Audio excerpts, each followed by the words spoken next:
Saya menyapa Bapak Ibu, Saudara-saudara pada sore hari ini. Shalom, selamat sore. Puji Tuhan, kita masih diizinkan oleh Tuhan bertemu di dalam ibadah doa dan puasa pada sore hari ini. Kita patut bersyukur bahwa Tuhan masih berkemurahan di dalam hidup kita. Mungkin ada banyak hal yang memenuhi hati kita, memenuhi kepala kita. Mungkin ada masalah, ada pergumulan. Tetapi saya mau ingatkan kepada kita Bapak Ibu Saudara, biar kehadiran Tuhanlah yang memenuhi hidup kita. Hadirat Tuhan yang boleh mengisi hati kita. Amin. Tuhan hadir di bait kudus saat kita mencari wajah-Nya Tuhan.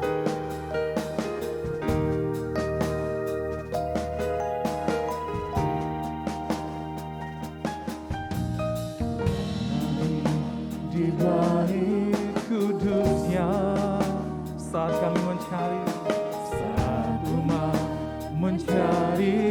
wajah-Nya, inilah kami ya Tuhan, berseru, berdoa, bersujud menyembah dan menikmati kehadiran-Nya. Tuhan mau dekat, Tuhan mau dekat dengan umat-Nya yang datang dengan senang hatinya. Kami mau berseru Tuhan, berseru, berdoa, bersujud menyembah dan menikmati kehadiran-Nya. Katakan hadirat-Mu, hadirat-Mu memenuhiku, hadirat kudus-Mu penuhi bait-Mu, dan ku bersungguh menyembah-Mu. Yang ku nampak hanya kemuliaan-Mu. Kami percaya Engkau hadir di dalam hidup kami Tuhan. Bahkan pada sore hari ini Tuhan hadir di bait kudusnya. Kami mau mencari wajah-Mu saat umat mencari wajah-Nya, berseru, berdoa, bersujud menyembah dan menikmati kehadiran-Nya. Tuhan mau dekat dengan umat-Nya yang datang dengan senang hatinya,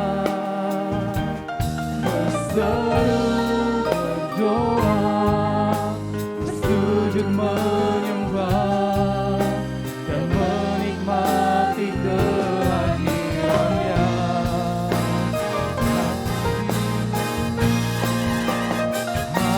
Hadirat-Mu memenuhiku. Katakan sama-sama, hadirat kudus-Mu penuhi bait-Mu, dan ku tersungguh menyembah-Mu.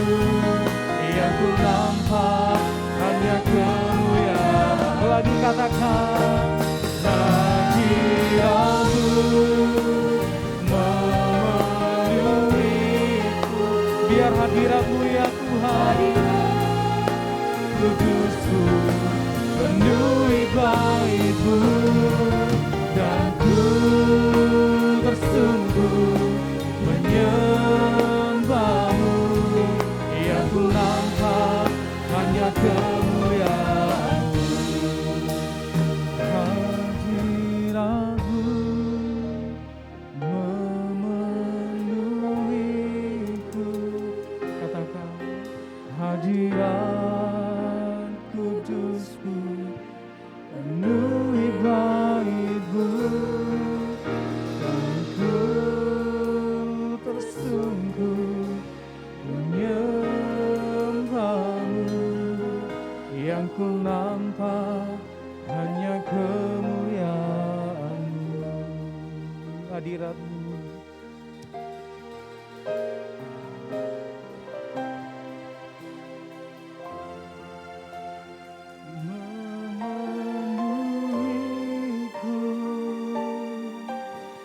hadirat kudus-Mu penuhi baitmu, dan ku tersungkur menyembah-Mu. Yang ku nampak hanya kemuliaan-Mu. Katakan hadirat-Mu, hadirat-Mu memenuhiku. Hadirat-Mu ya Tuhan, penuhi bait kudus-Mu, penuhi bait-Mu, dan ku tersungkur menyembah-Mu. Yang ku nampak hanya kemuliaan-Mu. Hadirat-Mu memenuhiku, penuhilah kami Tuhan. Hadirat kudus-Mu penuhi bait-Mu, dan ku tersungkur menyembah-Mu. Yang ku nampak hanya kemuliaan, dan ku tersungkur, dan ku tersungkur menyembah-Mu. Yang ku nampak hanya kemuliaan-Mu, dan ku tersungkur, dan ku tersungkur menyembah-Mu. Yang ku nampak hanya kemuliaan-Mu. Biarlah hadirat-Mu Tuhan pada sore hari ini yang memenuhi hati kami Tuhan. Biarlah kami selalu dipenuhi oleh harapan dan kepercayaan dan iman yang tertuju kepada Engkau Tuhan. Sekalipun mungkin ada banyak masalah yang harus kami hadapi, ada banyak tantangan, ada banyak godaan yang boleh menghampiri, mengganggu kami Tuhan, yang boleh menjauhkan kami dari pengikutan kami kepada Tuhan. Apapun yang menjadi kondisi kami pada sore hari ini Tuhan, Engkau yang tahu Tuhan, Engkau yang paling mengerti ya Bapa. Oleh sebab itu Tuhan, inilah kami datang kepada Engkau Tuhan, tersungkur, sujud kepada Engkau Tuhan, menyerahkan seluruh kehidupan kami, menyerahkan apapun yang ada di dalam hidup ini Tuhan, hanya kepada Engkau Tuhan, berserah sepenuhnya kepada Engkau, sebab Engkaulah yang berotoritas dalam hidup kami, Engkaulah yang mempunyai seluruh hidup kami, masa depan kami, cita-cita kami. Terima kasih Tuhan, terima kasih untuk kasih-Mu, untuk penyertaan-Mu pada hari ini Tuhan. Kami mau beribadah kepada Tuhan, memuji, memuliakan Tuhan, bahkan mendengarkan firman-Mu. Engkau yang berkuasa dalam hidup kami Tuhan. Engkau juga yang menyertai hamba-Mu nanti di dalam menyampaikan isi hati-Mu. Berbicaralah kepada kami Tuhan, supaya kami mendengarkan Engkau, mengikuti, melakukan kehendak-Mu Bapa. Dari awal sampai akhirnya ibadah ini, kami serahkan semuanya ke dalam tangan-Mu. Dalam nama Tuhan Yesus Kristus, kami sudah berdoa dan bersyukur kepada Tuhan. Amin. Bapak Ibu Saudara, saya pernah dengar ada satu orang yang berkata bahwa orang yang punya utang itu tidurnya enggak enak. Ya. Kalau utangnya belum lunas atau terlalu banyak dia berutang kemana-mana, tidurnya tidak enak Saudara.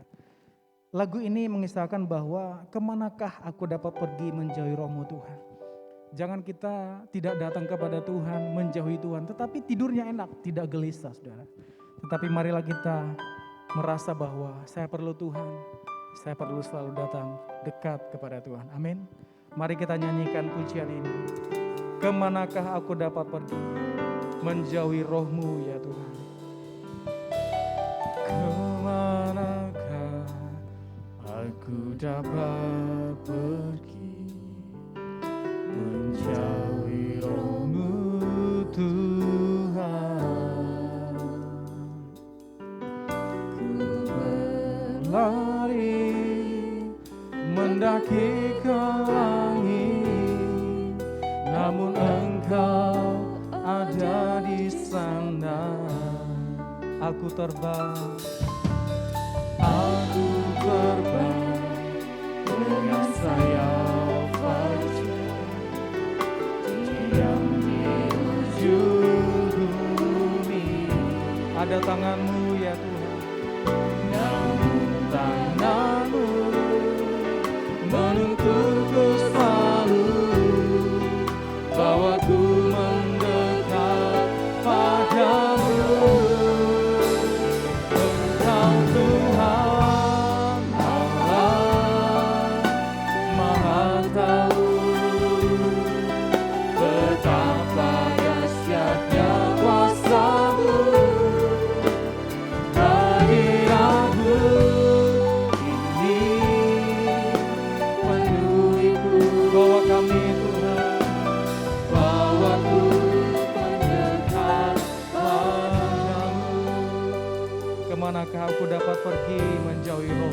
pada tangan-Mu Tuhan.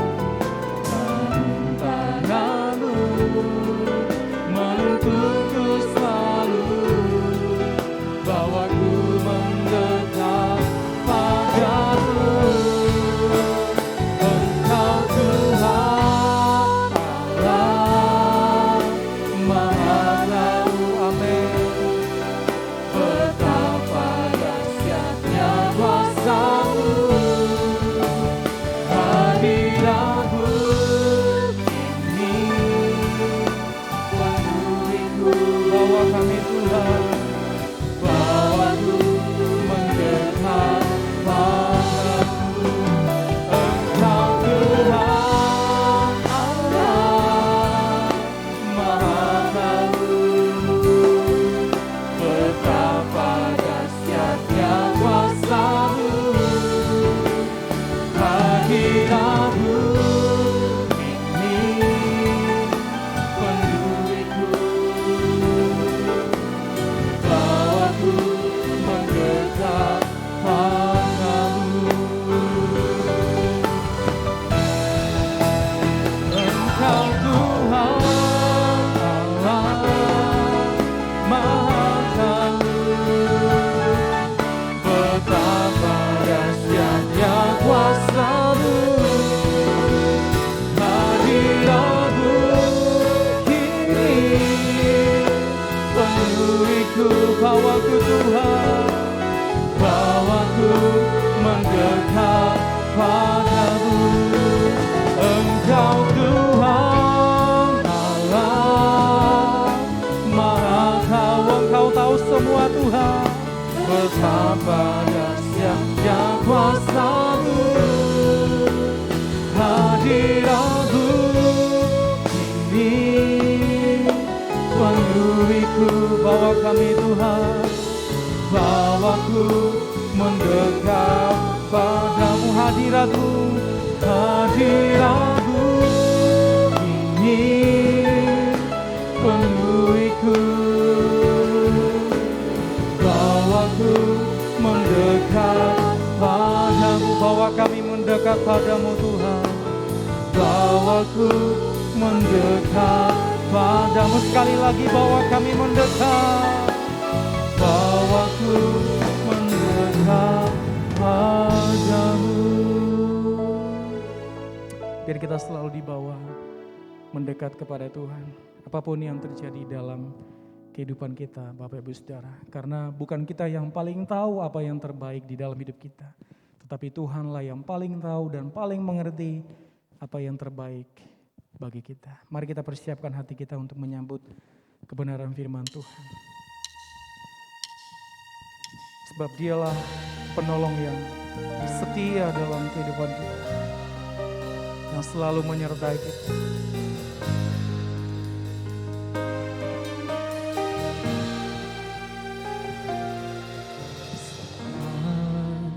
Ku berjalan, kasih-Mu menerangi langkahku. Aku takut bimbang, karena ku tahu Kau bersamaku. Kau lebih tahu, Kau lebih tahu yang terbaik bagiku. Kau lebih sanggup pulihkan hidupku. Ku berserah, ku percaya, hanya Yesus penolong yang setia. Saat ku berjalan, kasih-Mu menerangi langkah kami. Saat ku berjalan, ada kasih-Mu, kasih-Mu menerangi langkahku. Takut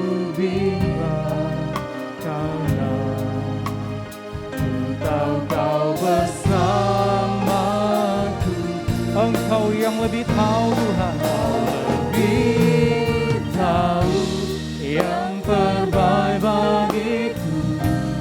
Kau lebih sanggup pulihkan hidupku. Ku berserah, ku percaya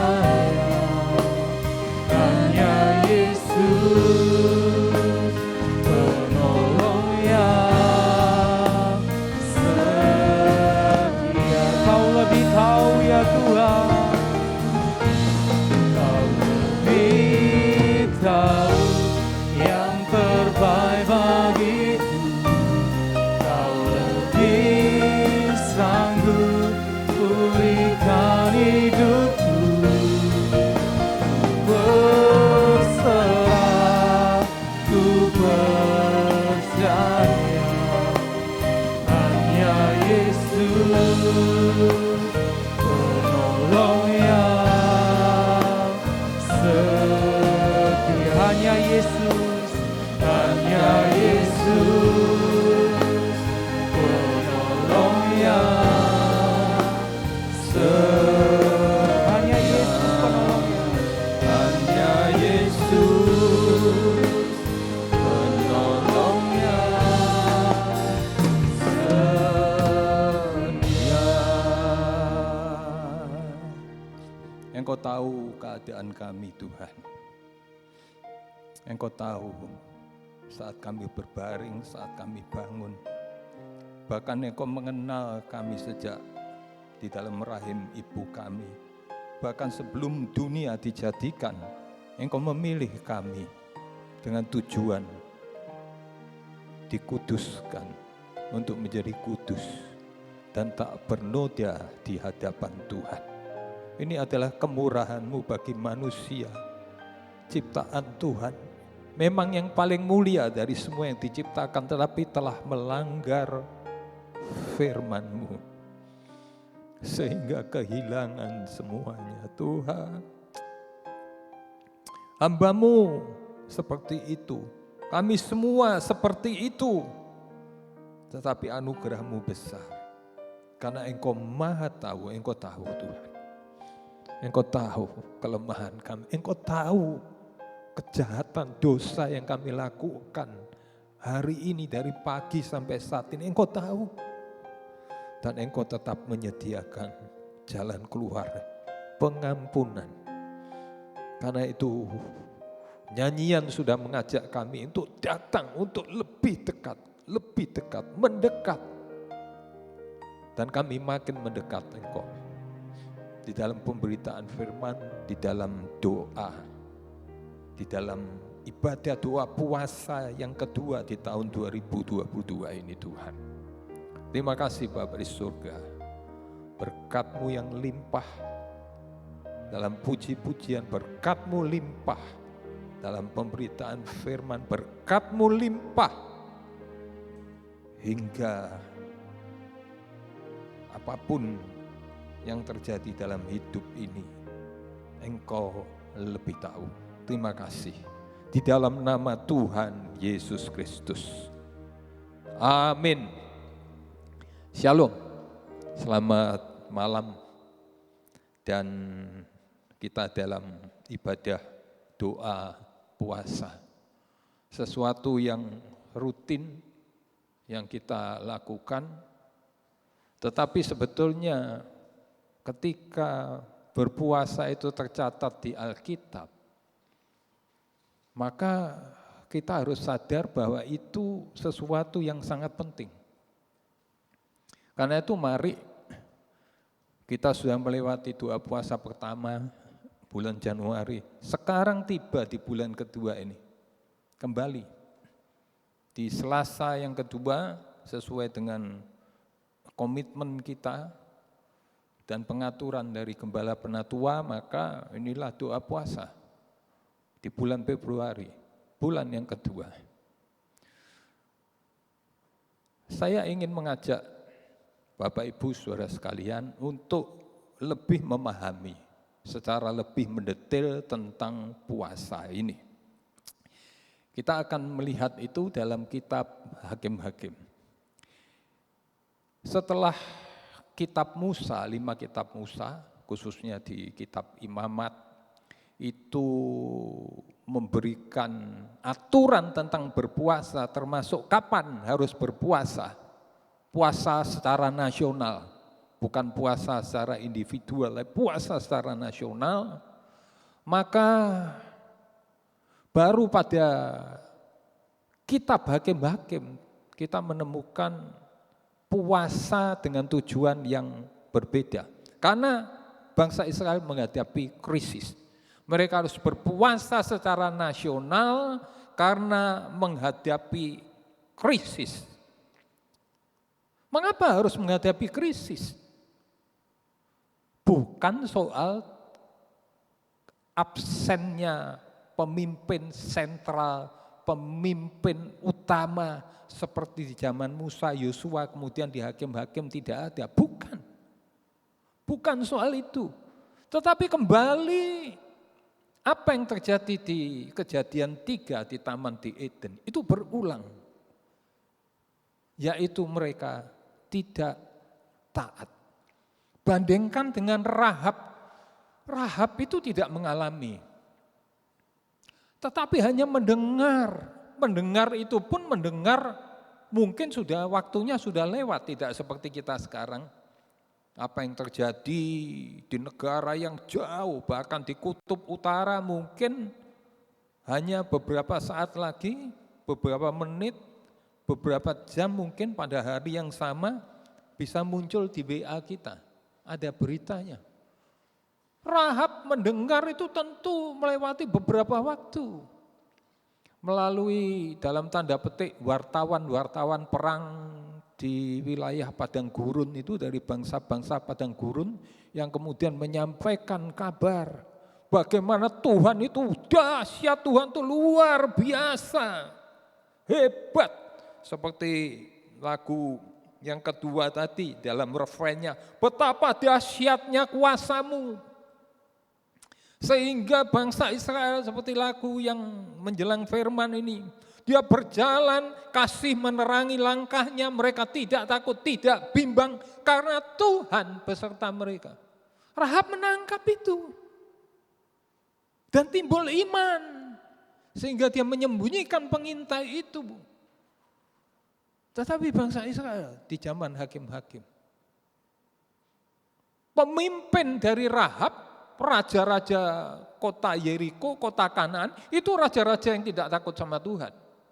Mereka penyembah berhala, mereka melakukan kekejian-kekejian, sehingga Allah harus menumpas. Bukan Allah kejam, bukan. Allah harus menumpas, karena mereka melanggar kekudusan yang sudah disepakati sebetulnya di wilayah Timur Tengah kuno pada waktu itu.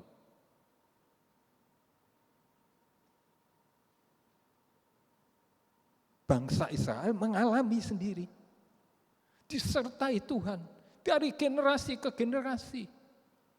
Berapa puluh tahun mereka, 40 tahun di padang gurun. Walaupun terjadi kemudian generasi berikutnya.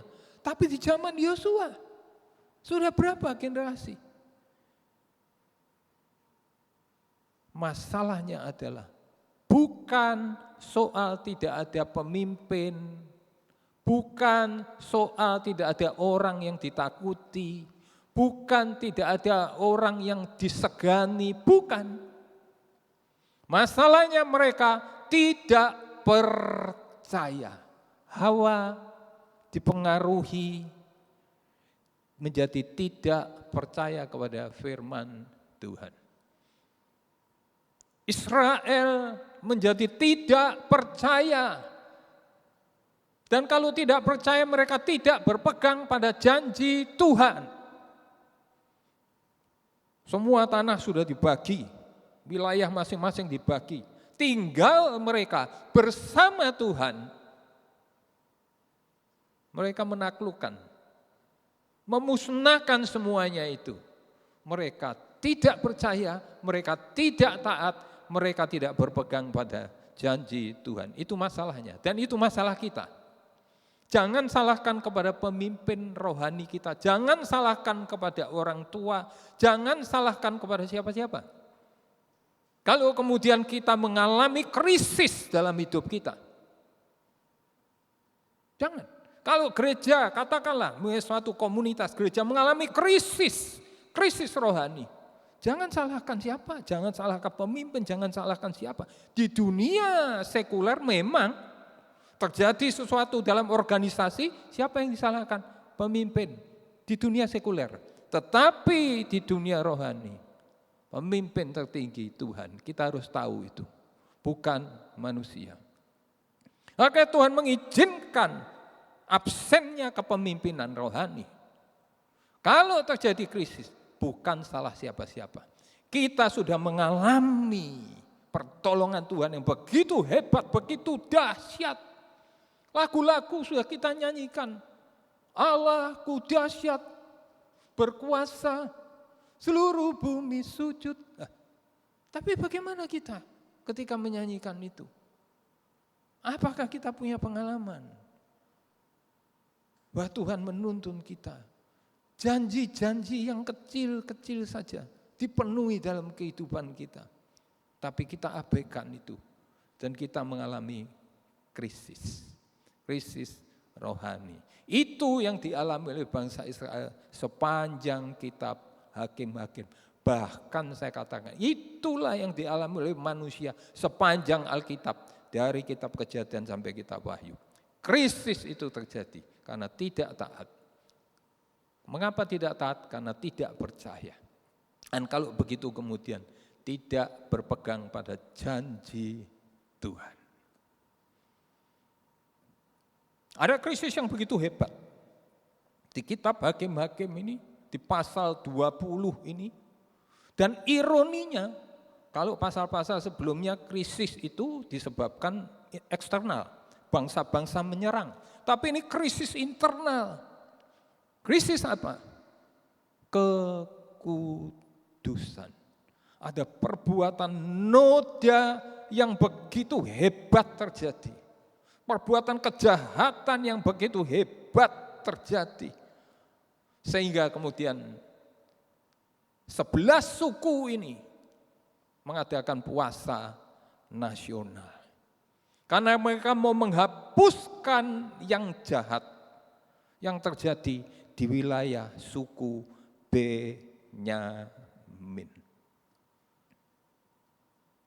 Nah, mari kita akan renungkan. Di dalam beberapa ayat yang singkat, kita bisa menggali, kita bisa mempelajari apa berpuasa itu. Apa berpuasa itu? Mari kita akan membaca.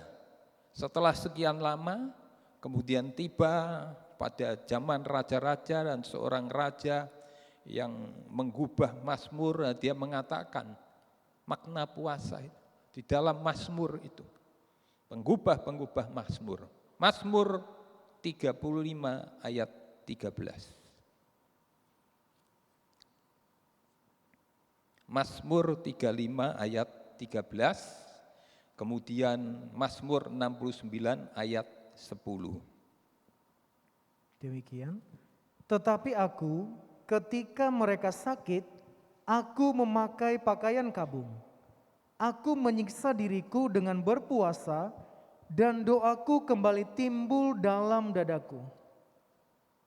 Pasal 69 ayat 10.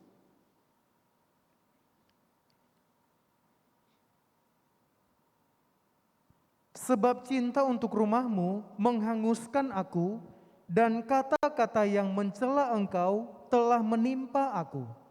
Oh, maafkan, mungkin saya salah. Tapi dari Mazmur 35 ayat 13 kita tahu, berpuasa itu, kita tahu kalau definisi berpuasa yang awal ini yang saya sebutkan kita semua sadar. Kita semua sadar. Hari ini kita berdoa, kita berpuasa. Apa berpuasa? Menghentikan asupan nutrisi masuk ke dalam tubuh. Tapi maksudnya apa? Supaya apa? mengalami tadi itu ya, menyiksa diri, menderita, bukan hanya fisik, tetapi sampai jiwa dan batinnya. Kalau kita sungguh-sungguh berpuasa, jiwa batin kita menderita. Karena itu berpuasa itu harus fokus kepada kekudusan Tuhan. Sementara fisik kita, jiwa kita, batin kita menderita, kita fokus kepada kekudusan Tuhan. Kekudusan Tuhan itu masuk di dalam kehidupan kita. Kalau kita berpuasanya benar dan betul-betul mengalami penderitaan serius sekali. Jadi asupan tubuh itu kita hentikan, nutrisi kita hentikan, dan biasanya kemudian kita buat kita menjadi bersedih bukan karena apa? Tuhan Yesus sendiri mengatakan jangan waktu kamu puasa mukamu muram, bukan seperti itu. Batin kita ini yang sedih. Wajah kita tidak harus tampakkan sebagai orang yang berpuasa. Karena kita bisa cenderung munafik. Tetapi batiniah kita, hati kita sedih. Sedih mengapa? Karena ada hal yang bertentangan dengan kekudusan Tuhan. Bertentangan dengan firman Tuhan. Ada hal yang juga di dalam beberapa kitab berikutnya, ada hal yang menyedihkan terjadi, ada hal yang suatu krisis seperti di kitab Hakim-Hakim yang menimpa umat Tuhan. Sehingga merasa sedih, sehingga kemudian mereka mengekspresikan diri bukan hanya sekedar berpuasa begitu, tetapi berduka, meratap, menangis, berkain kabung dan menaruh abu di kepalanya. Kita tidak berkain kabung, kita paling hanya menghentikan asupan nutrisi masuk di tubuh kita. Kita bisa tetap segar, tetapi jangan lupa, hati kita harus sedih. Karena ternyata kita tetap hidup dengan perkara-perkara pikiran kita, ucapan kita, perilaku kita bertentangan dengan kekudusan Tuhan. Ada hal yang jahat yang masih ditemukan dalam kehidupan kita ini. Sehingga menggunakan kain kabung, kita sekarang tidak menggunakan kain kabung. Kain kabung apa? Alkitab memang terjemahan bahasa Indonesia tidak menjelaskan. Tetapi kain kabung yang mereka kenakan itu adalah kain tenunan bulu kambing. Tenunan bulu kambing yang ada di tenda kedua dari tabernakel. Itu ada potongan dan itu setiap rumah tangga memiliki itu. Buktinya ketika Michal kemudian hendak meloloskan Daud dari percobaan pembunuhan ayahnya sendiri, maka kemudian di pembaringan Daud itu dikasih sesuatu, bantal, dan kemudian di situ ditutupi dengan tenunan bulu atau rambut kambing sehingga tampak seperti rambutnya Daud. Tetapi sebenarnya Daud sudah meloloskan diri. Tiap rumah tangga punya itu. Untuk apa? Ketika mereka berpuasa, mereka melilitkan kain kabung ini. Tenunan rambut kambing atau bulu kambing. Tenunan bulu kambing itu juga menjadi tenunan bahan tenda dari para nenek moyang bangsa Israel, Abraham, Ishak, Yakub. Di Ibrani 11 dinyatakan mereka hidup dalam tenda. Mengapa? Mereka mengembara, mereka menanti kota yang direncanakan, dibangun Allah, yang memiliki dasar yang teguh dan tidak tergoyahkan. Inilah kehidupan kita, kehidupan fana kita ini. Selama itu kita bagaikan berkain kabung, Dan ketika kita berpuasa, kita menyadari diri kita ini fana. Tetapi kita sedang menuju kepada kekekalan. Kita menaruh abu, sebab di situ kita berasal. Dan kita bisa binasa kalau persoalan, kekudusan, kejahatan, dosa tidak diselesaikan di hadapan Tuhan. Hari kita akan membaca itu semua. Kita akan lihat sekarang cara berpuasa, coba ayat 26, Hakim-Hakim 20 ayat 26. Hakim-Hakim 20 ayat yang ke-26. Demikian. Kemudian pergilah semua orang Israel, yakni seluruh bangsa itu, lalu sampai di Betel. Di sana mereka tinggal menangis di hadapan Tuhan, berpuasa sampai senja pada hari itu, dan mempersembahkan korban bakaran dan korban keselamatan di hadapan Tuhan. Terima kasih. Jadi mereka tinggal menangis, berpuasa sampai senja pada hari itu. Jadi bukan hanya saat mereka datang ke Betel, mereka baru berpuasa, tidak. Dari pagi, jam Israel dimulai sepanjang hari, sampai senja. Dan hari kemudian berganti, mereka berpuasa. Kita berpuasa dari pagi sampai senja. Kadang-kadang juga ada yang tidak tahan, makan dulu, minum dulu. Tapi yang penting itu hati. Tetapi apakah kemudian kita merasakan penderitaan kalau kemudian kita di tengah-tengah puasa kita makan, kita minum? Apakah kita kemudian bisa menyadari tubuh ini fana dan sedang menuju kepada kebinasaan? Kalau kita tidak pernah merasakan, waduh hausnya setengah mati, laparnya setengah mati, bisa mati kita ini. Untung cuma 1 hari. Di gereja kita, Kristus Gembala, Kristus Ajaib, Lemah Puto Johor, 1 hari. Pagi sampai petang. Supaya kita bisa menderita, serius. Kita bisa merasakan seperti waduh, seperti kayak orang mau mati. Sebab itulah kita berpakaian kain kabung dalam berpuasa ini. Pagi sampai senja hari. Dan mempersembahkan kurban. Selagi kita lapar, dahaga, kita masih diajak nyanyi sama pimpinan pujian tadi. Tuhan hadir di bait kudusnya saat umat mencari wajahnya. Ini di Betel. Berseru, berdoa, bersujud, menyembah, menikmati kehadirannya. Kita tidak menikmati enaknya makanan. Kita tidak menikmati enaknya minuman, kesegaran minuman. Tapi kita menikmati hadiratnya sambil kemudian bersedih dan mengakui dosa dan sebagainya.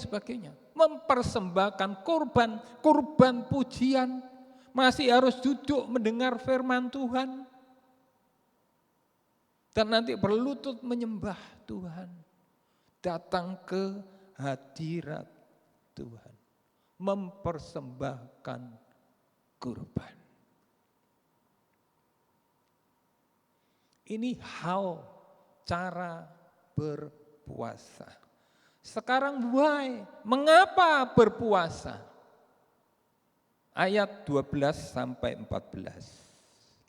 Hakim-Hakim 20 tetap di situ, ayat 12 sampai 14. Kemudian suku-suku Israel mengirim orang kepada seluruh suku Benyamin dengan pesan, apa macam kejahatan yang terjadi di antara kamu itu, maka sekarang serahkanlah orang-orang itu, yakni orang-orang Dursila yang di Gibea itu, supaya kami menghukum mati mereka, dan dengan demikian menghapuskan yang jahat itu dari antara orang Israel. Tetapi Bani Benyamin tidak mau mendengarkan perkataan saudara-saudaranya orang Israel itu. Sebaliknya, Bani Benyamin dari kota-kota lain berkumpul di Gibea untuk maju berperang melawan orang Israel. Terima kasih. Jadi apa? Why? Mengapa? Tujuannya berpuasa itu untuk apa sih? Mengapa kita berpuasa? Menghapus yang jahat dari antara orang Israel. Menghapus yang jahat dari dalam diri kita ini. Israel dalam satu kesatuan tubuh, 12 suku. Walaupun mereka sudah menetap di wilayahnya masing-masing, di kotanya masing-masing. Tetapi jika ada satu suku saja, ini bukan sebetulnya orang Gibea itu bukan keseluruhan suku Benyamin. Gibea berada di wilayah Benyamin. Terjadi perbuatan jahat, perbuatan noda, krisis kekudusan Tuhan. Maka mereka 11 suku memerangi. Mereka memerangi, tapi kemudian mereka dikalahkan. Mereka tidak bisa mengalahkan itu. Selama mereka kalah, perbuatan noda, perbuatan jahat itu tidak bisa dihapus. Mereka kalah. Itu di ayat-ayat 20 sampai 25 itu. Mereka kalah. Karena itu mereka kemudian mengadakan puasa nasional. Menghadapi krisis kekudusan yang ekstrem, yang sangat, yang ironi sekali. Yang tidak pantas terjadi sebetulnya. Mari kita memeriksa diri kita. Di dalam diri kita ini selalu ada peperangan antara mau hidup menuruti roh atau hidup menuruti daging. Di dalam diri saya ada peperangan itu. Jatuh bangun, kalah menang. Ini harus kita akui. Firman hari Minggu, kemarin lusa sudah menegaskan, akui, jujur di hadapan Tuhan. Itu penyelesaian yang utama. Jangan membuat Allah itu penipu, Allah itu berdusta. Dan kita juga menipu diri kita sendiri kalau kita merasakan tidak ada peperangan. Kisah-kisah dari kisah-kisah klasik, kisah-kisah tradisional, kisah-kisah itu diangkat dari sesuatu prinsip yang, suatu konsep, suatu yang sebetulnya itulah yang terjadi dalam kehidupan manusia. Perang antara yang baik dan yang jahat.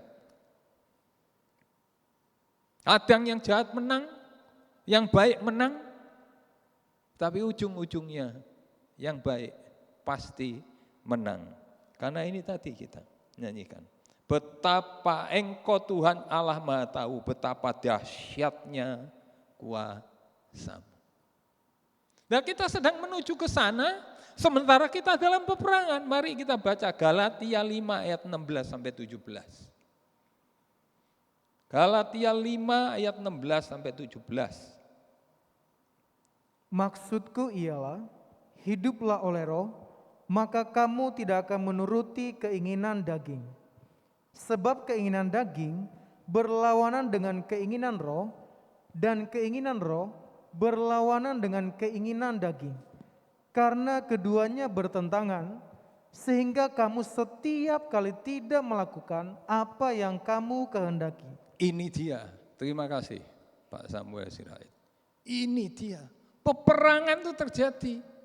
Segala perilaku, bangun pagi itu bisa kemudian muncul pikiran jahat, rencana jahat. Tiba-tiba di tengah jalan begitu muncul omongan jahat, memaki orang, buka jendela mobil, noleh dengan wajah jahat. Entah karena apa, diserempet atau karena apa dan sebagainya ya. Seperti itu, bisa saja terjadi. Di perusahaan wajah kita bisa jahat, bisa menyeramkan. kepada orang yang kita pimpin, kepada staf kita. Ucapan kata kita bisa. Setiap kali kita tidak melakukan apa yang kita kehendaki. Setiap kali saya tidak melakukan apa yang saya kehendaki. Peperangan, selama peperangan itu.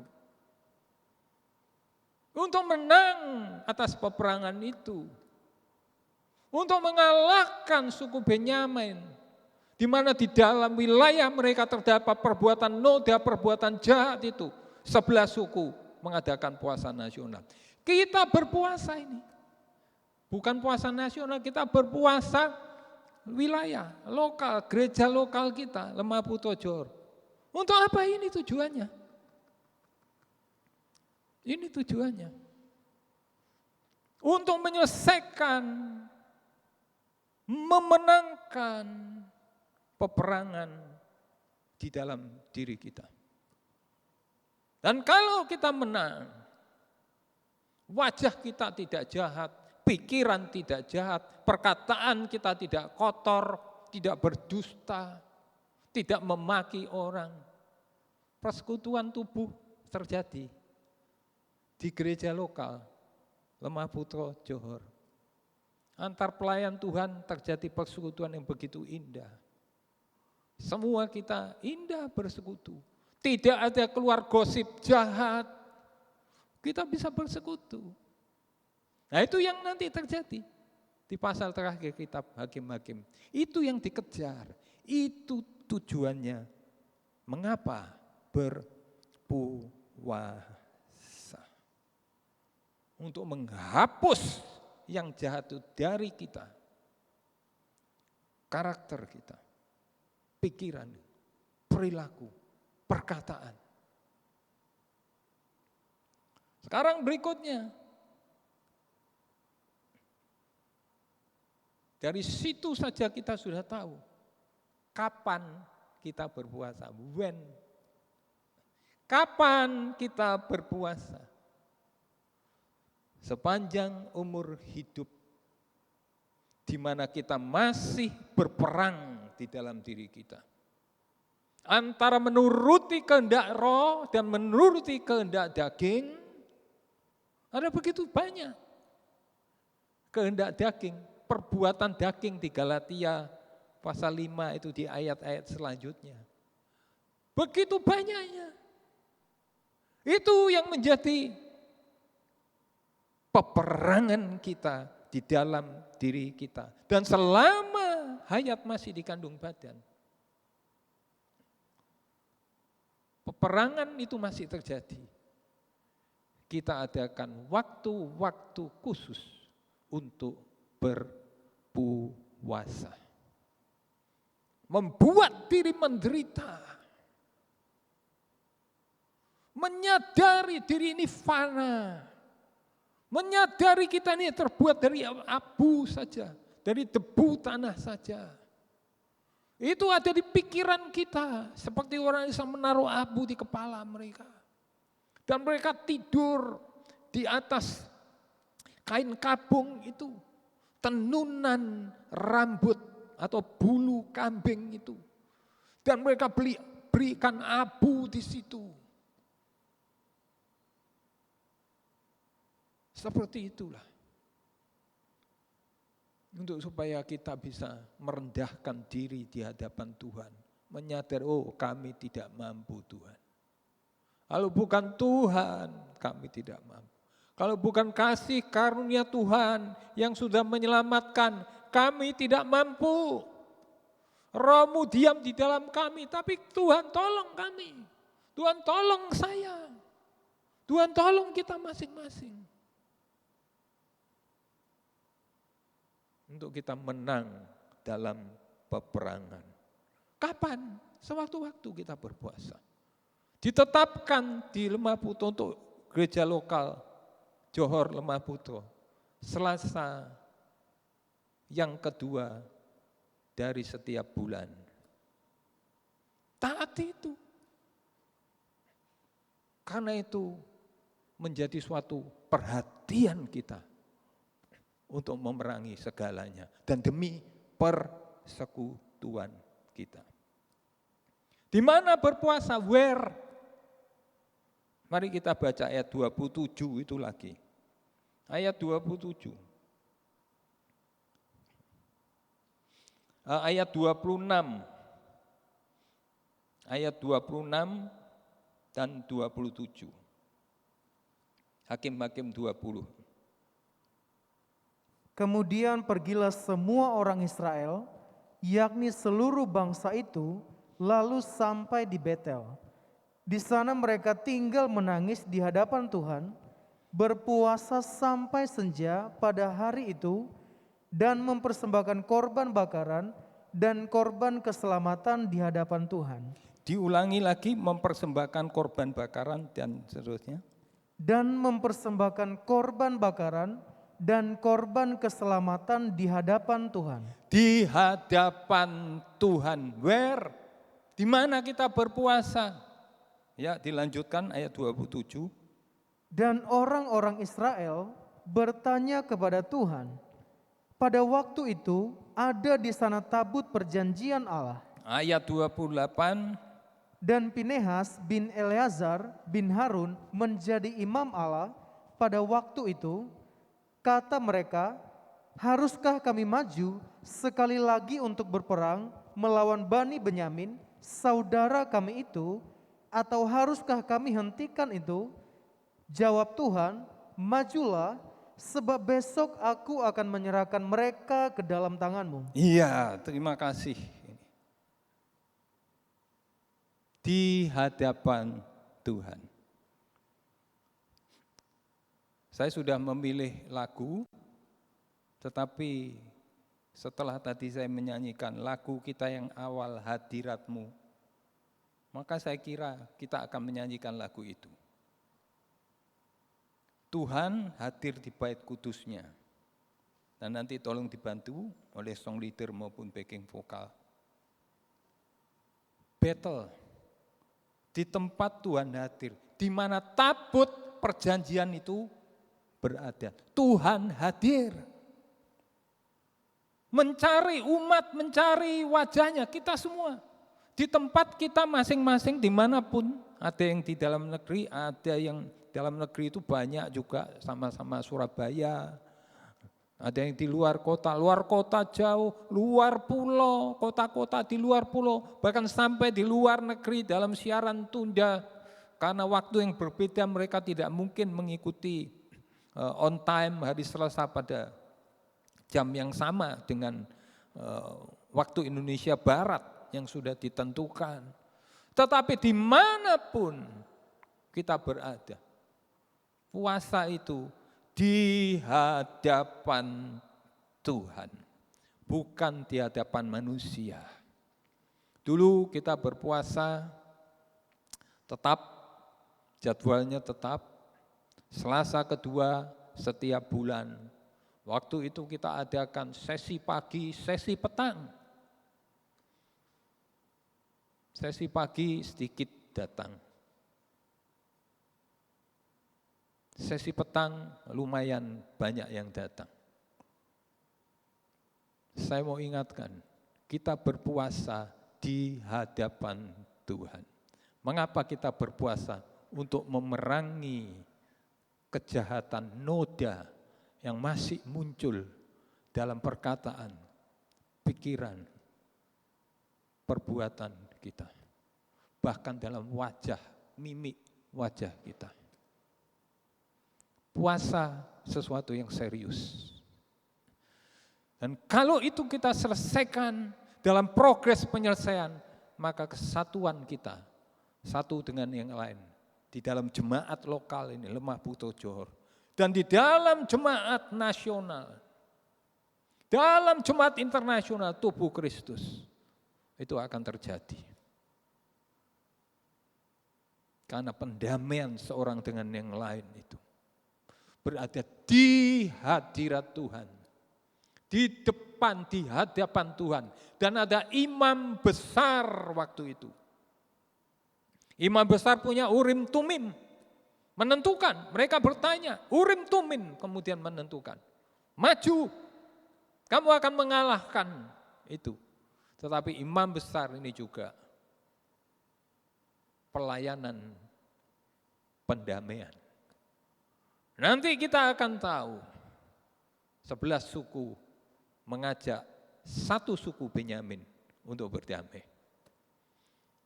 Kita di hadapan Tuhan dan kita punya imam besar Yesus Kristus yang sudah masuk sampai ke balik tabir.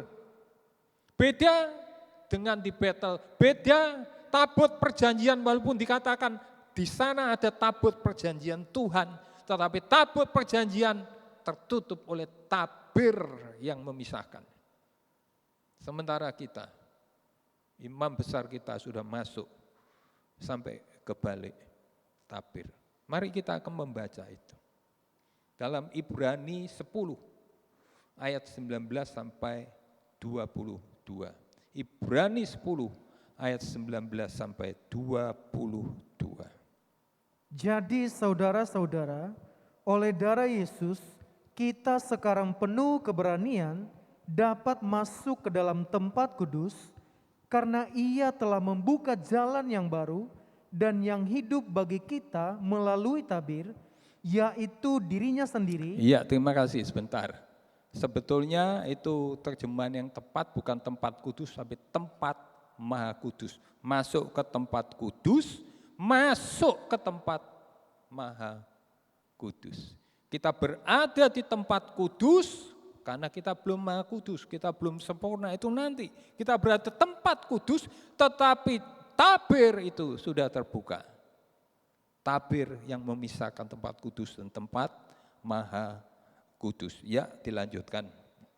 Dan kita mempunyai seorang imam besar. Ini dia. Ya, lanjutkan. Sebagai kepala rumah Allah.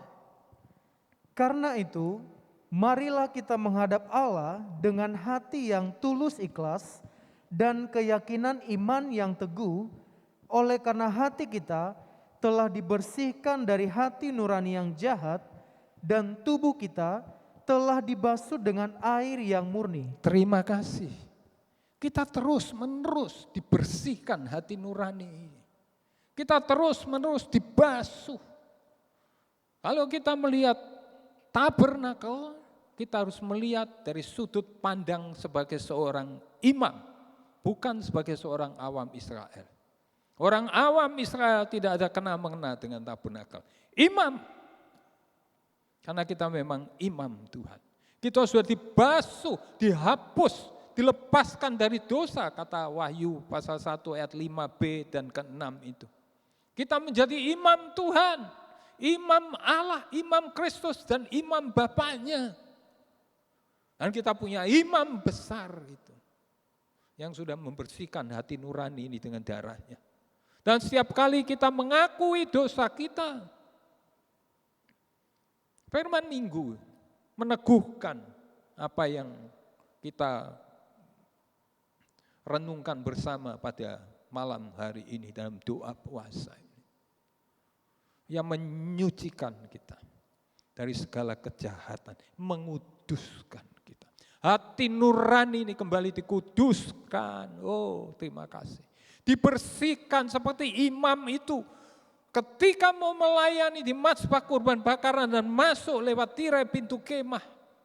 Mereka membasuh tangan dan kakinya di bejana pembasuhan itu. Terus menerus kita introspeksi diri, dibasuh. Hati nurani disucikan. Selagi peperangan masih terus berlanjut.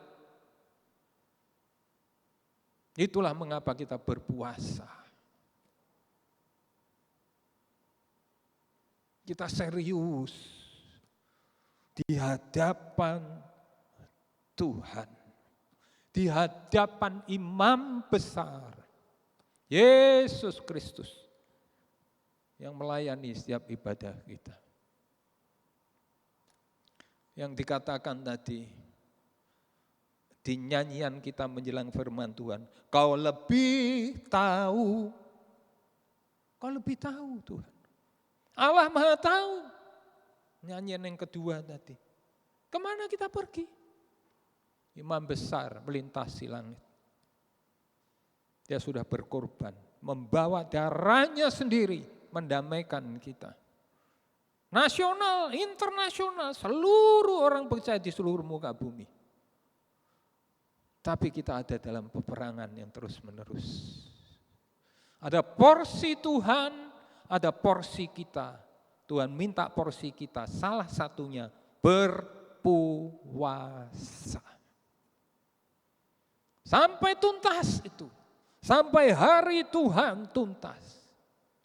Dan kita bisa melihat resultnya, hasilnya apa? Kembali. Hakim-hakim 20. Hakim-hakim 20.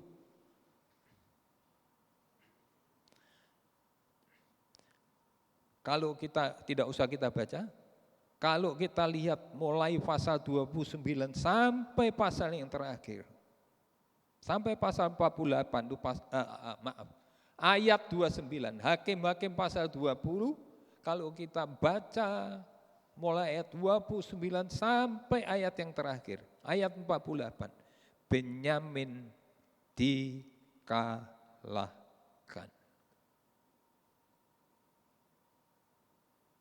Noda kejahatan dihapuskan untuk saat itu.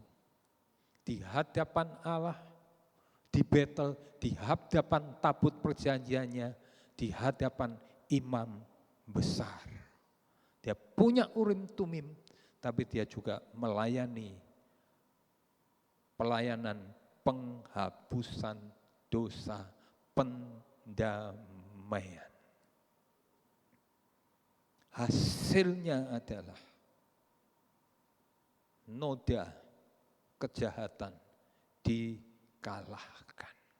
Ini hasil yang akan kita tuju pada puncaknya nanti. Kemenangan tuntas atas segala sesuatu yang jahat yang sekarang terjadi di bumi. Kita menuju ke sana. Kita ada waktu-waktu berpuasa untuk sampai ke sana. Dan yang luar biasa adalah di Hakim-hakim 21, kalau kita baca, suku Benyamin memang dikalahkan, tetapi 11 suku lain kemudian mengajak suku Benyamin yang masih hidup untuk berdamai. Sehingga kesatuan 12 suku Israel menggambarkan kesatuan tubuh Kristus, kesatuan dalam gereja lokal kita, Lemah Putra Johor, kesatuan dalam bidang-bidang pelayanan yang ada, terjadi kembali. Nah, saudara tahu, Bapak Ibu tahu, suku Benyamin dibiarkan hidup, kemudian mereka dicarikan jalan untuk bisa menikah. Sisa suku Benyamin ini, laki-laki ini bisa menikah dan kemudian berketurunan. Karena itu di perjanjian baru kita bisa berjumpa dengan pelayanan Rasul Paulus yang di dalam Filipi 3 ayat 5 mengatakan, aku orang Ibrani asli, aku dari suku Benyamin. Dia rasul khusus untuk bangsa-bangsa bukan Yahudi. Ini benang merah dari kitab Hakim-hakim, pasal-pasal terakhir sampai di perjanjian baru. Dan kita bersyukur, saya waktu membaca ini, saya bersyukur, oh Tuhan, terima kasih Tuhan. Terima kasih Tuhan, terima kasih. Tetapi kitab Hakim-hakim juga ditutup dengan suatu peringatan, itu peringatan bagi kita. Coba dibaca ayat 23 sampai 25, Hakim-hakim 21 ayat 23 sampai 25. Jadi Bani Benyamin berbuat demikian. Dari gadis-gadis yang menari-nari yang dirampas itu, mereka mengambil perempuan, jumlahnya sama dengan jumlah mereka. Kemudian pulanglah mereka ke milik pusakanya, lalu membangun kota-kotanya kembali dan diam di sana. Dari sini di Perjanjian Baru ada Paulus, suku Benyamin, rasul untuk bangsa-bangsa bukan Yahudi. Kalau cerita ini tidak ada Paulus, Tuhan memang bisa pakai siapa saja. Tetapi cerita ini, kisah nyata ini, Tuhan kendalikan demikian rupa untuk pada waktunya 1200-an tahun lebih, sekitar 1230-an tahun kemudian. Dia pilih dari suku Benyamin, Paulus. Awalnya Saulus, dia punya nama Romawi, nama Yunani Paulus, dan dia menjadi pemberita Injil untuk bangsa-bangsa bukan Yahudi. Lanjutkan ayat berikutnya. Pada waktu itu, pergilah orang Israel dari sana, masing-masing menurut suku dan kaumnya.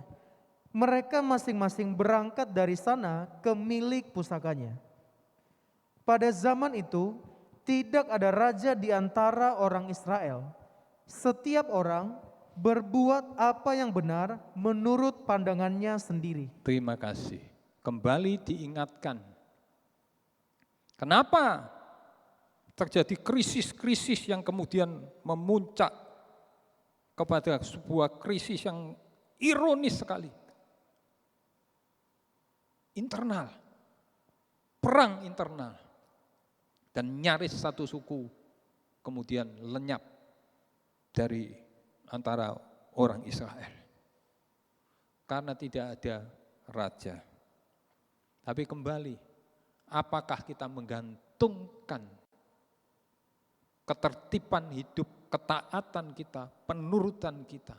Apakah kita menggantungkan, katakanlah dalam konteks kita doa puasa, kita menggantungkan doa puasa ini kepada pemimpin rohani kita yang bisa kita lihat? Ataukah kemudian dari pengalaman pertolongan Tuhan yang sangat luar biasa itu, maka kita bisa berkata seperti Rahab berkata, aku tahu Allahmu luar biasa dahsyat. Nyanyian kita tadi ini, Engkau Tuhan Allah Maha Tahu betapa dahsyatnya kuasamu. Hadiratmu kini penuhiku, bawaku mendekat padamu. Tuhan yang dahsyat itu tahu kelemahan, kejahatan, perilaku, noda-noda yang ada dalam hidup kita. Karena itu dia mau kita berpuasa, merendahkan diri, menderita sesaat. Dari pagi sampai senja menderita.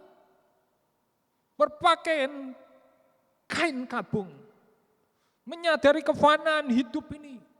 Menyadari ketika lapar, ketika haus, oh ini fananya hidup ini. Tidak ada artinya. Kekuatan menjadi lemah dan semuanya.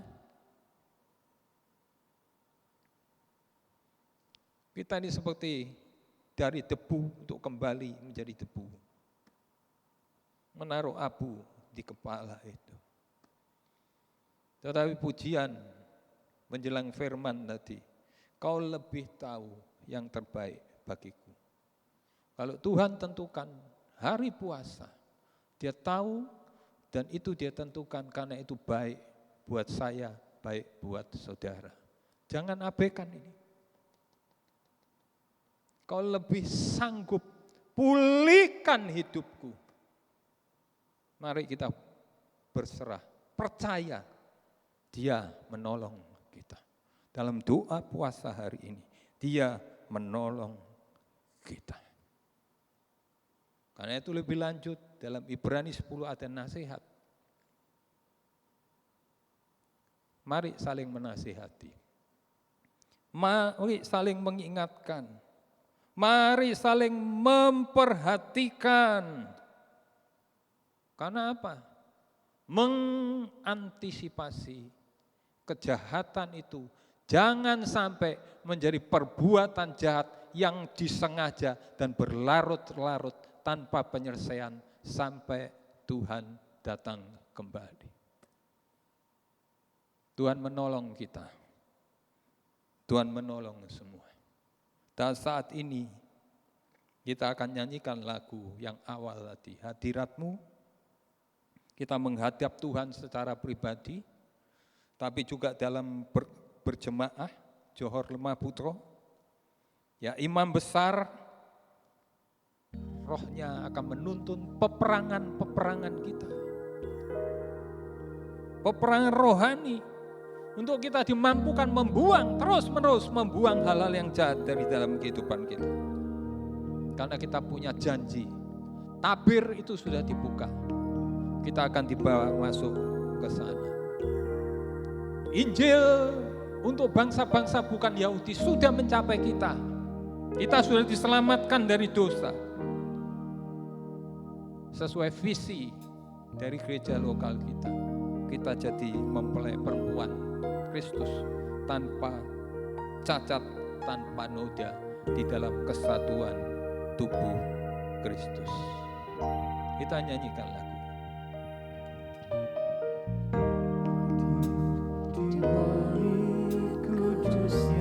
Dia hadir dimanapun kita berdoa berpuasa saat ini.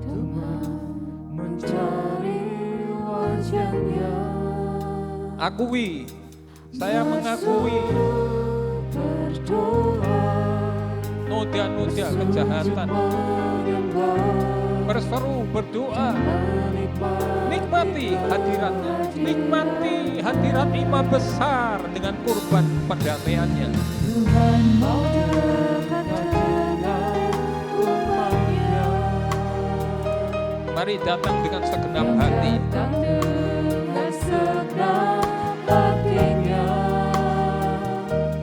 Berseru, berdoa, bersujud menyembah dan menikmati kehadirannya. Hadirat-Mu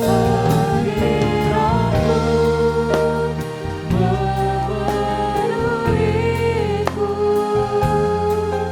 hadirat kudus-Mu penuhi baitku, dan ku tersungkur menyembah-Mu, yang ku nampak hanya kemuliaan-Mu.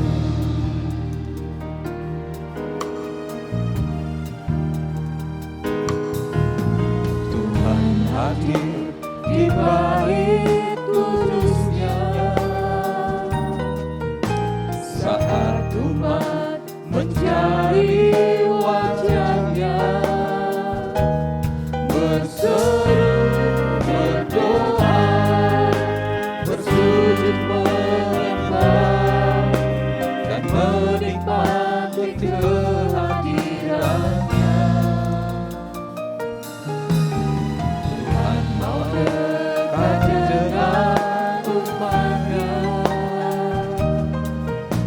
yang datang dengan segenap hatinya. Berseru, berdoa, bersujud menyembah dan menikmati kehadirannya. Hadirat-Mu memenuhiku, hadirat kudus-Mu penuhi baitku, dan ku tersungkur menyembah-Mu, yang ku nampak hanya kemuliaan-Mu. Hadirat-Mu memenuhiku, hadirat kudus-Mu penuhi baitku, dan ku tersungkur menyembah-Mu, yang ku nampak hanya kemuliaan-Mu. Mari kita akan berlutut, yang bisa berlutut yang belum mampu berlutut, hati kita berlutut. Kita tersungkur. Nyanyian ini mengatakan berseru, berdoa, bersujud, menyembah. Kita sekarang berseru, berdoa, berpuasa, bersujud, menyembah. Hati ini, pikiran kita, kenakan kain kabung, tenunan bulu kambing. Mengakui hidup ini fana Tuhan. Kami hanya tinggal seperti di kemah, pengembara di dunia.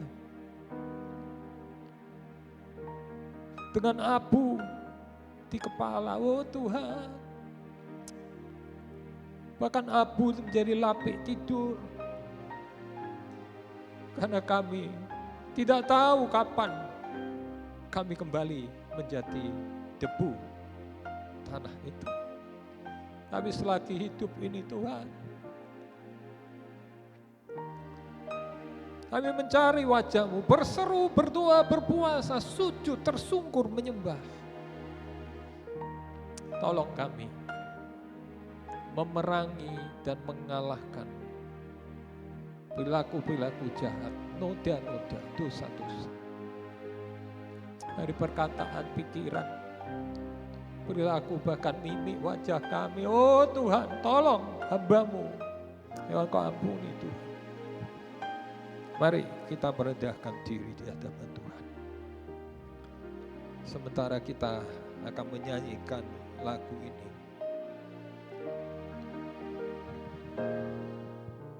Tuhan hadir di bait kudus-Nya. Saat umat mencari wajah-Nya, berseru, berdoa, bersujud menyembah, dan menikmati kehadiran-Nya. Oh Tuhan, Tuhan mau dekat dengan umat-Nya yang datang dengan senang hatinya, berseru, berdoa, bersujud menyembah, dan menikmati kehadiran-Nya. Kehadiran-Mu memenuhiku, hadirat kudus-Mu penuhi bait-Mu, dan ku tersungkur menyembah-Mu. Yang ku nampak hanya kemuliaan-Mu. hadirat-Mu, Hadirat-Mu memenuhiku, hadirat kudus-Mu penuhi bait-Mu, dan ku tersungkur menyembah-Mu. Yang ku nampak hanya kemuliaan-Mu.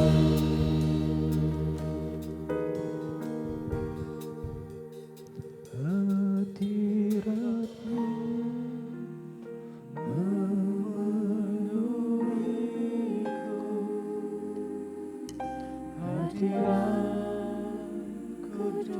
hadirat-Mu kudus, kami najis Tuhan. Ampuni perkataan kami najis, pikiran kami najis, perilaku kami najis, wajah kami najis, jahat, tidak ramah, jelek Tuhan. Ucapan-ucapan kotor kami, mengumpat, memaki sesama. Oh Tuhan,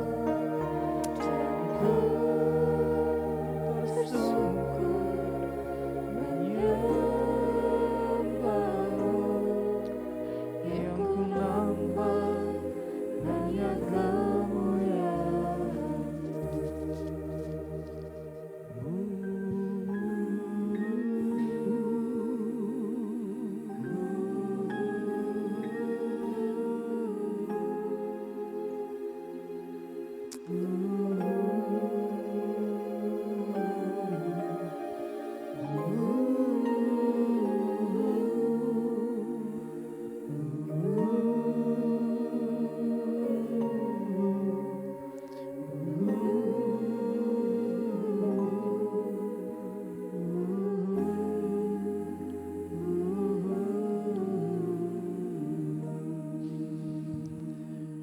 Kami datang secara pribadi di hadapan hadirat-Mu.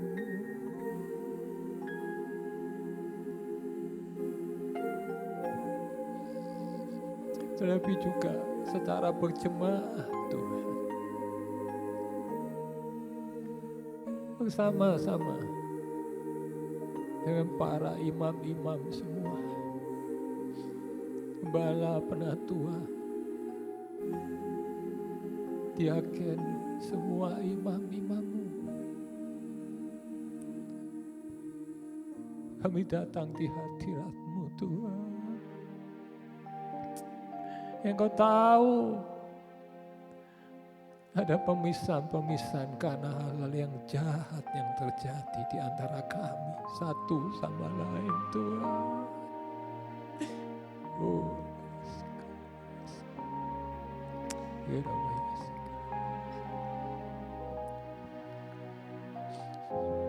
Engkau maha tahu, Engkau tahu. Tapi kuasa-Mu dahsyat Tuhan untuk memampukan kami. Roh Kudus di dalam kami dahsyat, memampukan dan menginsafkan kami terus-menerus Tuhan.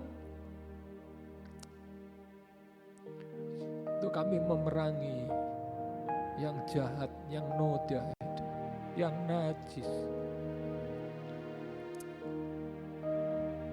Untuk kami menang Tuhan, itu janji-Mu Tuhan. Engkau imam besar. Kau berada menembusi tabir yang terbelah itu diri-Mu sendiri, tubuh-Mu sendiri di atas kayu salib. Engkau sudah bukakan jalan. Kemenangan itu Tuhan. Kami mau menang bersama Engkau. Hamba-Mu mau menang, hamba-Mu mau taat. Tolong hamba-Mu, tolong kami. Oh tolong Tuhan. Kami percaya kepada janji-Mu. Oh Tuhan. Engkau memulihkan kami. Engkau memulihkan kami. Mengangkat kejatuhan-kejatuhan kami. Uramaya Sangkarawayas. Menyatukan. Nikah-nikah Engkau satukan. Anak orang tua Engkau satukan. Saudara bersaudara Engkau satukan. Sesama anggota di sini Engkau satukan Tuhan. Tuhan, Tuhan. Oh tolong kami Tuhan, tolong kami. Oh Tuhan.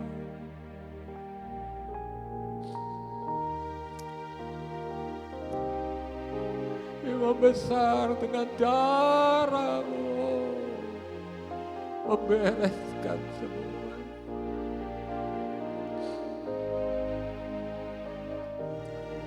Firman-firman yang kami terima dari mimbar penggembala ini Tuhan, menegur, menyucikan.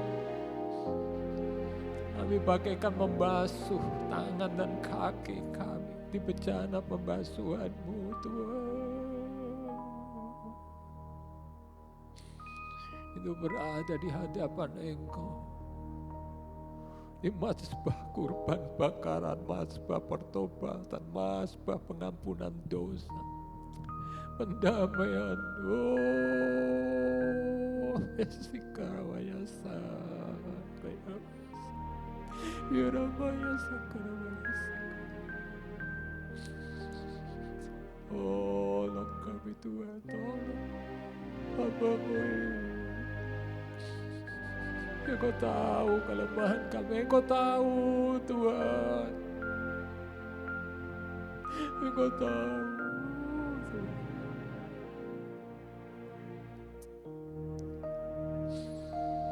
Roh penurut daging lemah, Engkau tahu Tuhan.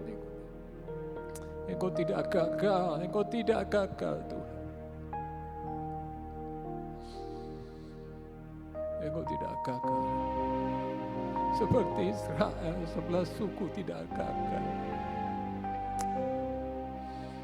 Janji-Mu ya dan amin. Dan kami sedang menuju kepada pusaka yang Tuhan tetapkan itu Tuhan. Kami akan lanjut di dunia, di gereja lokal kami, dalam bidang-bidang pelayanan yang ada, kami lanjut Tuhan. Di pekerjaan kami, keluarga, nikah, rumah tangga, di rumah kami masing-masing, kami akan lanjutkan hidup di dunia ini berketurunan, tetapi arahnya sudah jelas. Visi menjadi pengantin perempuan anak domba, tidak bercacat, tidak bernoda. Oh Tuhan, tolong Tuhan. Oh kamayase, kamayase, ya ramayase, kamayase, kamayase. Tolong Tuhan, tolong kami. Tolong Tuhan.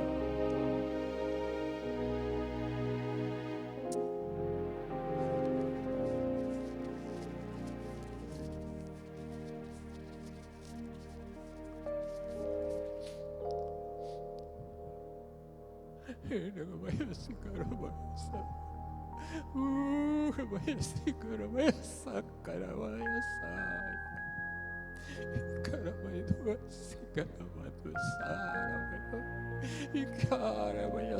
Kamayase, kamayase. Ampuni Tuhan, ampuni.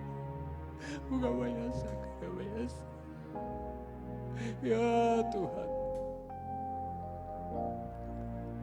pulihkan kami, pulihkan kesatuan Tuhan, pulihkan, bersihkan noda-noda ini, bersihkan hati nurani kami Tuhan, basuh Tuhan, basuh kami.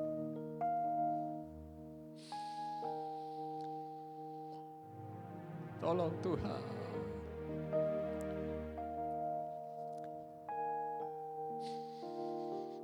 Di antara kami boleh saling menasihati,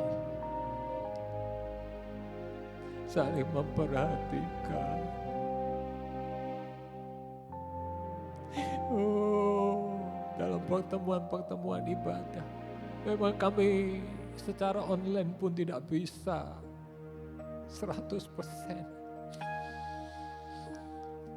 Tetapi ada komsel-komsel Tuhan, ada komsel Jitu, ada komsel wilayah Surabaya Utara, dari jemaat Johor. Kami bertatap muka lewat Zoom, tapi di situ kami saling memperhatikan, saling menasihati, kami saling membantu. Oh, roh damai itu kiranya memenuhi kami satu dengan lain. Jika ada yang masih mengganggu, hal jahat yang masih mengganggu, memecah belah persatuan Tuhan, Tuhan, Engkau beri kemampuan oleh kuasa roh. Engkau sendiri akan mengalahkan itu melalui kami Tuhan. Kami kalahkan itu semuanya. Oh, tolong Tuhan, tolong.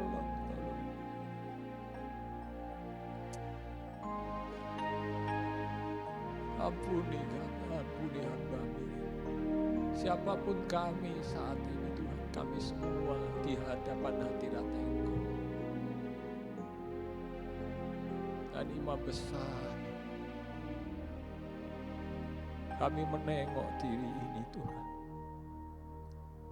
Dosa kejahatan. Tapi kami juga menengok pada kasih karunia. Kami menengok bahwa kami sudah diselamatkan oleh Injil-Mu Tuhan. Injil kepada bangsa-bangsa bukan Yahudi sudah mencapai kami yang jauh ini Tuhan. Di timur jauh sekali. Oh, terima kasih untuk keselamatan itu.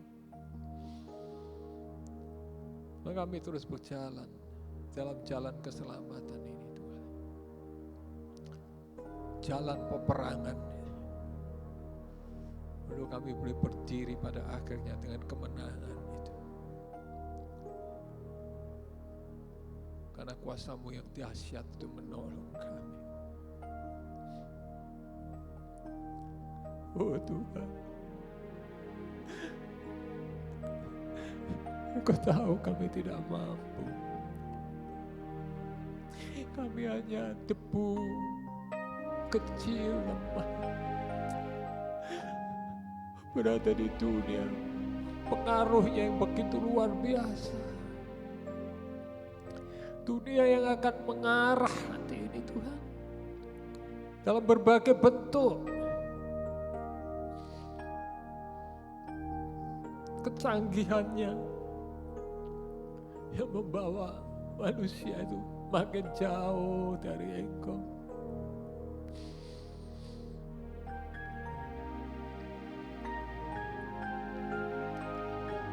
Padahal tidak ada manusia yang bisa menjauh daripada-Mu Tuhan. Dimanapun manusia berada, di situ Engkau tahu, di situ Engkau ada.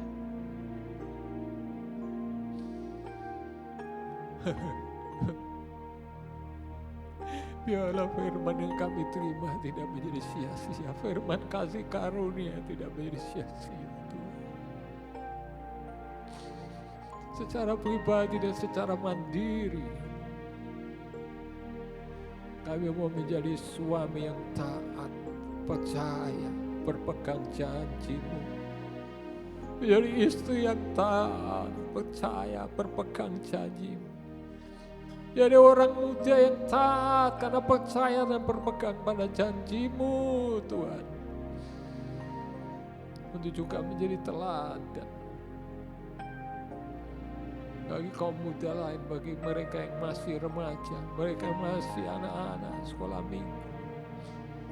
Untuk mereka juga boleh berlatih dan belajar taat, percaya, berpegang janji-Mu Tuhan. Siapapun kami,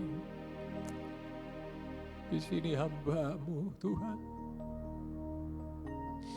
Tolong hamba-Mu juga untuk bisa taat, karena percaya, berpegang pada janji-Mu Tuhan.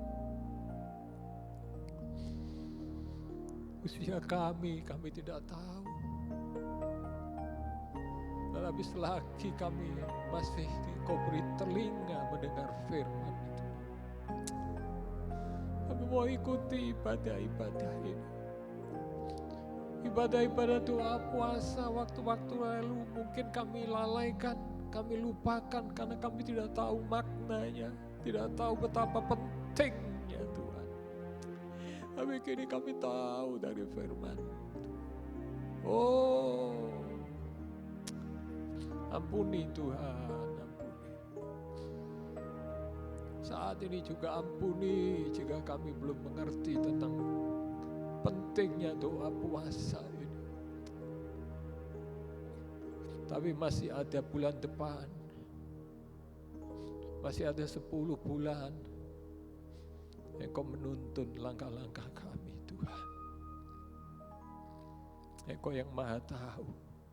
Engkau terus mau memulihkan kehidupan kami. Ya Tuhan, Engkau mau pakai hamba-Hamba-Mu menyampaikan firman, supaya mereka tidak mengurangi ketajaman dan teguran firman itu. Firman penyucian, sesuai visi dan misi bagi gereja kami ini Tuhan. Kami menjadi jemaat yang senantiasa sadar bahwa hidup ini dalam peperangan. Di dalam diri kami ada peperangan Tuhan. Tuhan tolong. Oh Tuhan.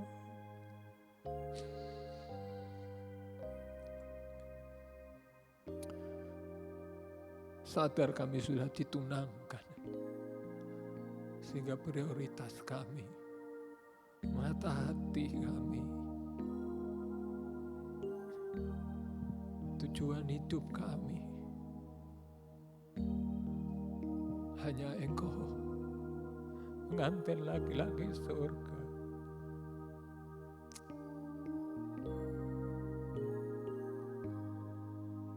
Kami tunangan-Mu Tuhan di dalam kesatuan ini, tapi bersama dengan umat Tuhan yang lain.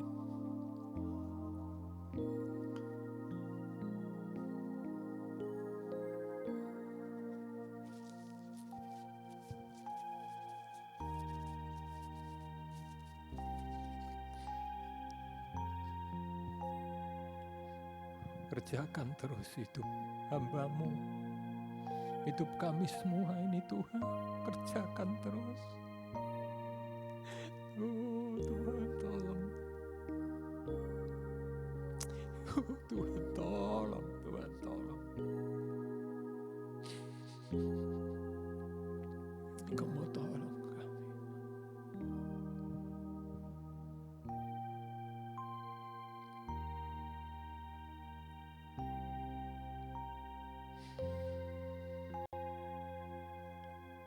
Kami bersyukur Tuhan. Kami bersyukur untuk hadirat-Mu. Kami bersyukur Engkau hadir. Bukan di bait kudus fisik, tetapi di bait hidup, tabernakel rohani, bait roh tubuh kami ini. Tuhan hadir di bait kudusnya, saat umat mencari wajahnya, berseru berdoa, bersujud menyembah dan menikmati kehadirannya. Tuhan mau dekat dengan umatnya yang datang dengan segenap hatinya, berseru berdoa, bersujud menyembah dan menikmati kehadirannya. Hadirat-Mu memenuhiku. Mari saudara-saudara yang berlutut bisa bangkit berdiri. Kita percaya Tuhan memberi kita kemenangan atas perilaku-perilaku jahat, menguduskan kita kembali, menyucikan hati nurani kita. Hadirat-Mu memenuhiku, hadirat kudus-Mu penuhi bait-Mu, dan ku tersungguh menyembah-Mu. Ya ku nampak hanya kemuliaan-Mu.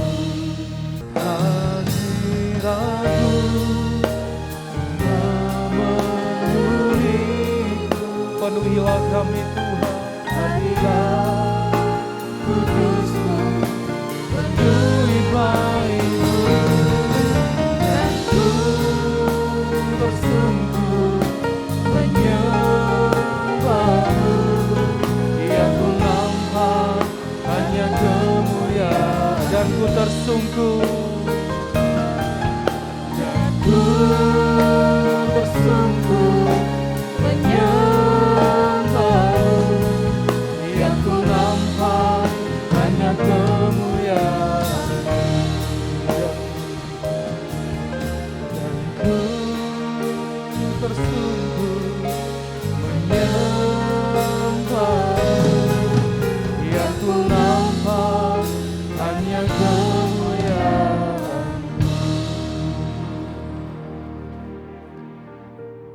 Terima kasih Tuhan buat firman-Mu yang mengingatkan kami pada sore hari ini. Engkau yang mengetahui keadaan kami Tuhan, apakah baik atau buruk, apakah kami sedang mengalami gejolak di dalam hidup kami Tuhan. Semua terbuka di hadapan-Mu ya Bapa. Engkau yang mampu melihat sampai kedalaman hati kami. Namun di atas segala sesuatunya Tuhan, pada sore hari ini, doa terbaik kami kepada Engkau Tuhan adalah sebuah kejujuran, sebuah transparansi, keterbukaan di hadapan-Mu Tuhan. Bahwa kami memerlukan Engkau ya Bapa. Kami sungguh memerlukan Engkau Tuhan. Kami tidak ingin memakai kain yang lain Tuhan, kain berwarna yang lain. Tapi kami mau mengenakan kain kabung Tuhan. Mungkin kami harus bersedih, mungkin kami harus berteriak kepada Engkau Tuhan karena keadaan kami. Tapi itulah yang harus kami lakukan kepada Engkau Tuhan. Kami tidak mau di dalam kondisi kami yang sedang mengalami keterpurukan, kemerosotan. Namun kami bangga, bersuka cita, berbahagia. Harusnya kami menangis di hadapan-Mu Tuhan. Harusnya kami memohon kepada Engkau. Terima kasih Tuhan, terima kasih. Hadirat-Mu yang menerobosi hati kami Tuhan. Hadirat-Mu yang menembus sisi-sisi hidup kami Tuhan. Mungkin berlawanan dengan keinginan-Mu, mungkin bertolak belakang dengan kehendak-Mu Tuhan. Mungkin menyakiti orang lain, mungkin sikap kami menyakiti orang lain Tuhan. Tolong kami Bapa, tolong kami Tuhan. Inilah kami Tuhan. Kami perlu Engkau Tuhan. Kami perlu hadirat-Mu, kami perlu kehadiran-Mu Tuhan. Dan kami datang kepada Engkau sore hari ini dengan segala keberadaan kami Bapa. Terima kasih Tuhan. Terima kasih Bapa. Darah-Mu yang sudah menyucikan kami, sehingga kami penuh dengan keberanian menghampiri tata hadirat-Mu Tuhan. Kami bangga kami boleh datang di hadapan-Mu. Dan kami berbahagia Tuhan ketika kami datang di hadapan-Mu. Engkau memulihkan kami, Engkau mengubahkan kami. Engkau merestorasi kami Tuhan, menyembuhkan, menyehatkan kami kembali. Engkau yang tahu isi hati ini Tuhan. Engkau yang tahu iman kami, kerohanian kami di hadapan. Terima kasih Bapa, terima kasih. Berkati hamba-Mu Tuhan, Engkau pakai lebih lagi. Dengan segala tugas, kepercayaan, Engkau juga berikan kesehatan, kekuatan, kesanggupan. Semua yang ada Tuhan, gembala penatua, beserta keluarga Tuhan. Bahkan umat-Mu dimanapun mereka berada pada sore hari ini. Engkau yang menjangkau mereka melalui firman yang sudah mereka dengarkan. Terima kasih Tuhan, terima kasih. Sekali lagi Tuhan, kami bersyukur kepada Engkau Bapa. Biarlah segala kepujian, kemuliaan, hormat, Semuanya hanya kembali kepada Engkau Tuhan. Engkau saja yang layak ditinggikan, diagungkan. Dalam nama Tuhan Yesus Kristus, kami sudah berdoa dan bersyukur kepada Tuhan. Amin.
Ada dua pengumuman tambahan lagi. Yang pertama, ibadah onsite atau tatap muka untuk ibadah doa dan pendalaman Alkitab akan dimulai pada bulan April 2022 sesuai dengan durasi dan prokes yang telah ditetapkan pemerintah. Ibadah live streaming tetap ditayangkan melalui channel YouTube GKGA. Yang kedua, akan diteguhkan dan diberkati Melianus Tomasoa dan Sandra Monica Ayawela pada hari Sabtu tanggal 12 Februari 2022, yaitu pukul 10 waktu Indonesia bagian Barat, bertempat di GPT Kristus Gembala, Jalan Lemah 118, Surabaya. Saya kembalikan kepada hambanya. Kita juga akan berdoa untuk saudara Ariel James Haryono, perpanjang umur tanggal 6 Februari, dimohonkan oleh keluarga. Ibu Silviati, perpanjangan umur tanggal 7 Februari 2022, dimohonkan oleh tim pelayan wanita. Kita menyatukan hati kita. Bapa di surga, ada permohonan-permohonan doa. Mereka yang bersyukur di sini, Tuhan. Oh Tuhan, perpanjangan umur yang Tuhan sudah berikan, biarlah mereka, membawa mereka makin dekat dengan hadirat Engkau. Mereka tetap percaya sehingga mereka taat dan berpegang pada janji Tuhan. Di dalam peperangan itu mereka menang dan terus menang Tuhan. Mengatasi segala perilaku yang jahat. Hidup ini terus dikuduskan. Juga kami semua yang Engkau pertambahkan umur sehari, 2 hari, besok, dan selanjutnya Tuhan. Nyatanya kami sudah mencapai bulan yang kedua, di minggu, memasuki minggu kedua. Bulan Februari ini Tuhan, kalau bukan Engkau, maka ini tidak terjadi. Dan kalau Engkau izinkan terjadi, suatu kesempatan bagi kami. Mereka yang akan diberkati nikahnya Tuhan siapkan. Pendamaian itu Tuhan, karena Engkau mau menyatukan nikah ini. Menjadi 2, menjadi 1. Tolong mereka, untuk mereka fokus, untuk menengok introspeksi diri, dan tidak hanya terbebani oleh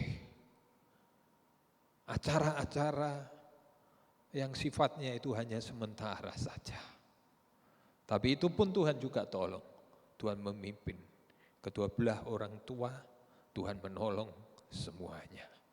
Terima kasih Bapa di surga, dan jika ada yang mengalami kelemahan tubuh, Engkau tahu, karena Engkau Maha tahu. Dan Engkau menolong mereka. Jika ada kesalahan, mereka introspeksi, insaf, mereka sadar, datang kepada Tuhan secara pribadi, mohon ampun, Engkau mengampuni. Dan di dalam nama Yesus Engkau memulihkan mereka. Dan kini kami akan terima berkat. Berkat yang utuh dari Allah Bapa. Karena keselamatan itu sudah kami terima dari Tuhan Yesus Kristus.